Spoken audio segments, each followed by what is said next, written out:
ediyoruz. Deprem oluyor gene.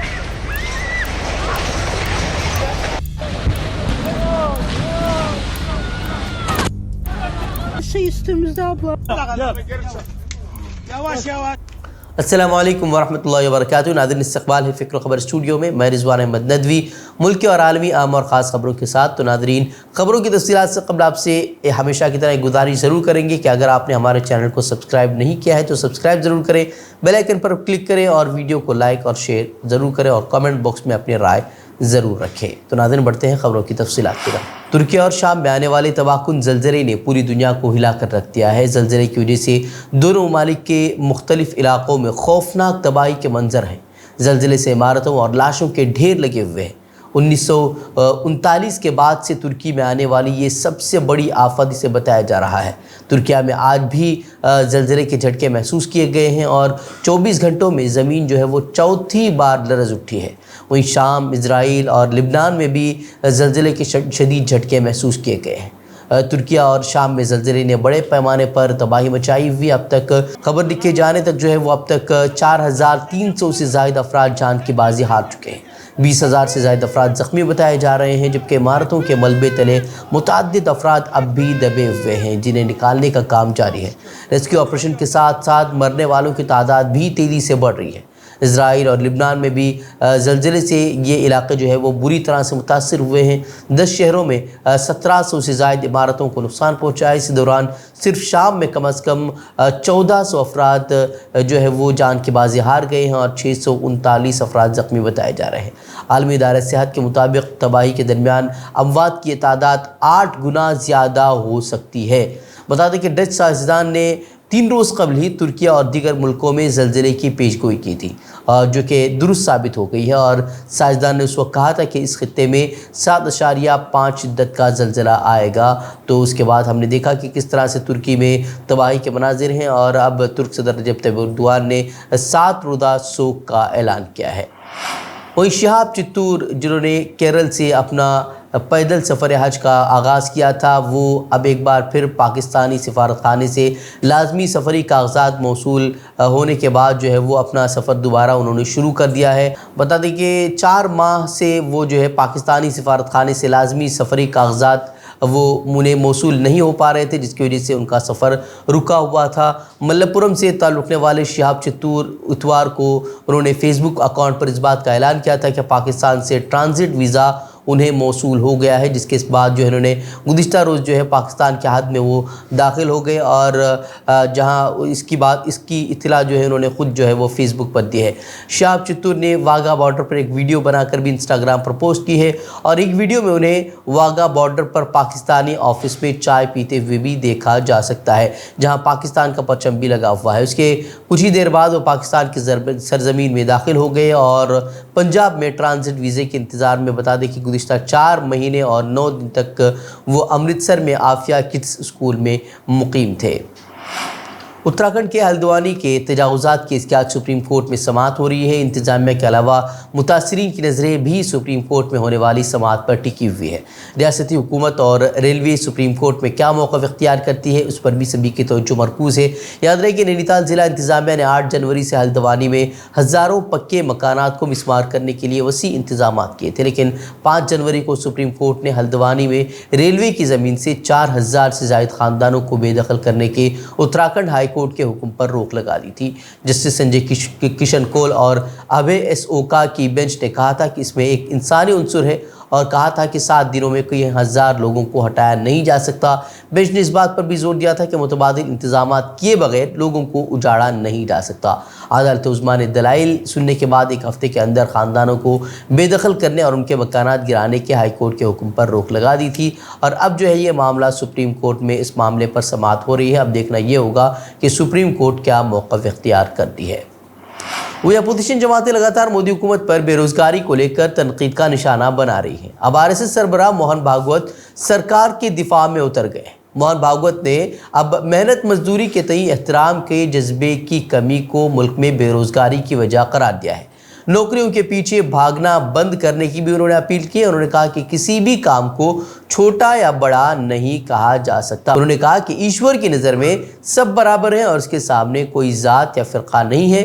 یہ تمام چیزیں پنڈتوں نے بنائی ہیں جو کہ غلط ہیں۔ ساتھ ہی لوگوں کو بے روزگاری کے مدعے سے دھیان بھٹکانے کا سب سے اہم فارمولہ جو ہے وہ بھی انہوں نے پیش کیا، یعنی کہ مسلمانوں کا تذکرہ کر دیا، یعنی کہ مسلمانوں کا تذکرہ کر دو تو لوگ بے روزگاری بھی بھول جائیں گے، مہنگائی بھی بھول جائیں گے۔ بھاگوت نے کہا کہ اسلامی حملے سے پہلے دوسرے حملہ آوروں نے ہماری معاشرت، ہماری روایات اور فکری عمل کو متاثر نہیں کیا تھا، لیکن ان مسلمان حملہ آوروں کے پاس ایک منطق تھی۔ پہلے انہوں نے اپنی طاقت سے ہمیں شکست دی اور پھر نفسیاتی طور پر ہمیں دبا دیا۔ بتا دیں کہ اس سے قبل وزیر اعظم مودی بھی کہہ چکے ہیں کہ پکوڑے بیچنا بھی روزگار ہے، جس کے بعد وزیر اعظم مودی کو شدید تنقیدوں کا سامنا کرنا پڑا تھا۔ تو وہیں اب کپل سبل نے بھاگوت کے بیان پر طنز کسا ہے اور پوچھا کہ وزیر اعظم نریندر مودی کے ہر سال 2 کروڑ نوکریاں دینے کے وعدے کا کیا ہوا؟ وہی سوامی پرساد موریا جو کہ ایس پی لیڈر ہیں، انہوں نے بھی اس بیان پر موہن بھاگوت کے بیان پر ٹویٹ کیا اور انہوں نے کہا کہ ذات پات کا نظام پنڈتوں یعنی برہمنوں نے بنایا ہے۔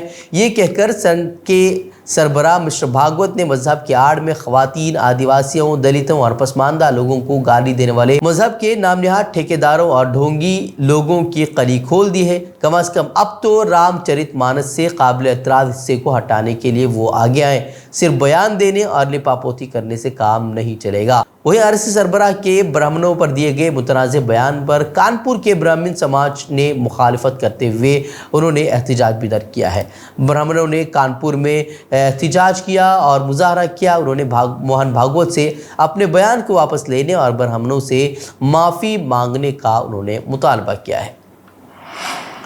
پارلیمنٹ سے محض 2 کلومیٹر کی دوری پر واقع جنتر منتر پر اتوار کو بھگوا شرپسندوں نے دھرم سنسد کے نام پر مسلمانوں اور عیسائیوں کے خلاف جم کر زہر افشانی کی تھی اور عام ہندوؤں کو ان کے قتل پر اکسایا تھا، اور اس کی ویڈیو بھی سوشل میڈیا پر وائرل ہو رہی ہیں اور دیکھا جا سکتا ہے کہ آپ سن بھی سکتے ہیں کہ کس طرح کی نفرت انگیز، اشتعال انگیز بیان بازی وہاں پر کی گئی۔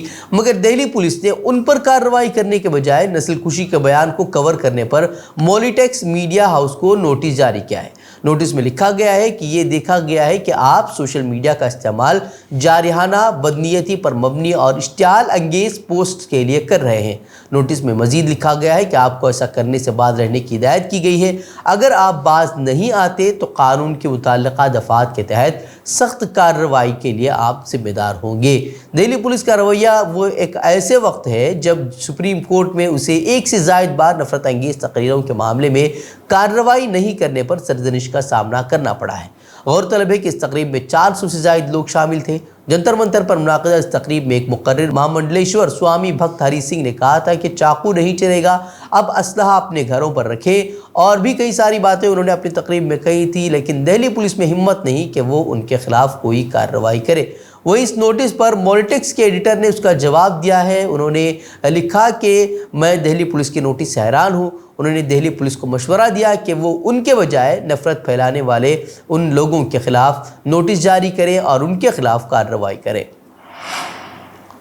ویسے ملک بھر میں مسلم شناخت کو دہشت گرد کے طور پر پیش کرنے اور لوگوں کے ذہن میں مسلمانوں کی دہشت گرد کی شبیہ میں دکھانے کی کوششوں کے درمیان بامبے ہائی کورٹ کا ایک مثبت فیصلہ سامنے آیا ہے۔ NDTV کی رپورٹ کے مطابق سماجی کارکن سید اسامہ کی عرضی پر سماعت کرتے ہوئے آج بامبے ہائی کورٹ نے مہاراشٹر پولیس کو ایسی موک ڈرل کرنے سے روک دیا ہے جس میں مسلم شناخت کو دہشت گرد کے طور پر پیش کیا جا رہا تھا، جس میں الزام لگایا گیا تھا کہ محکمہ پولیس کی طرف سے کی جانے والی فرضی مشقوں یعنی کہ موک ڈرل میں ایسے لباس زیبتن کیے گئے تھے جو کہ مسلم شناخت کو ظاہر کرتے ہیں، اور ایسے نعرے بھی لگائے گئے جس سے ظاہر کیا جا سکے کہ دہشت گرد مسلمان ہی ہوتے ہیں۔ اب عدالت نے فیصلہ سنایا ہے۔ بامبے ہائی کورٹ نے مہاراشٹر پولیس کو ایسی موک ڈرل کرنے سے روک دیا ہے۔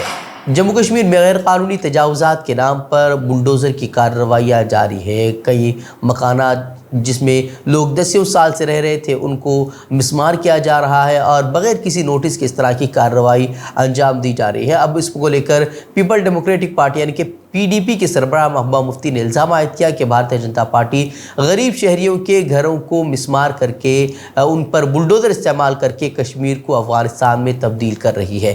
سابق وزیر اعلیٰ جموں کشمیر نے تبصرے انسداد تجاوزات مہم کے تناظر میں کیے جو जनवरी के अवाइल से मरकज़ के ज़ेर इंतज़ाम इलाके में चलाई जा रही है। महबूबा मुफ्ती ने इल्ज़ाम लगाया कि बीजेपी कश्मीर के साथ साथ बाकी हिंदुस्तान में ईस्ट इंडिया कंपनी की तरह बर्ताव कर रही है। पीडीपी की सरबराह ने opposition लीडरों Mamata Banerjee, MK Stalin, Nitish Kumar पर जोर दिया कि वो कश्मीर में जारी इंहिदामी मुहिम पर अपनी खामोशी तोड़ दें। उन्होंने बीजेपी पर इल्ज़ाम लगाया कि वो अपनी अक्सरियत को आइन को ख़त्म करने का हथियार बना रही है। महबूबा मुफ्ती ने यह भी इल्ज़ाम लगाया कि बीजेपी कश्मीर में ऐसे हथकंडे इस्तेमाल कर रही है जो कि फ़लस्तीन में इसराइल के ज़रिए इस्तेमाल शुदा हथकंडों से भी बदतर है। मगरबी किनारे में इसराइली फ़ौज ने एक इलाके में छापामार कार्रवाई के दौरान फायरिंग करके मज़ीद 7 फ़लस्तीनी नौजवानों को शहीद कर दिया है।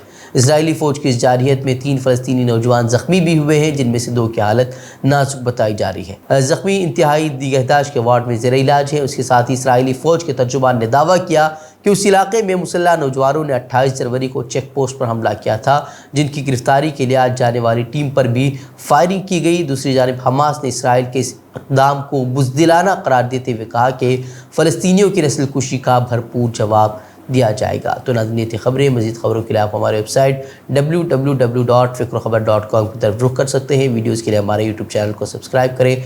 तो नाज़रीन, इजाज़त दें। अस्सलामु अलैकुम व रहमतुल्लाहि व बरकातुहू।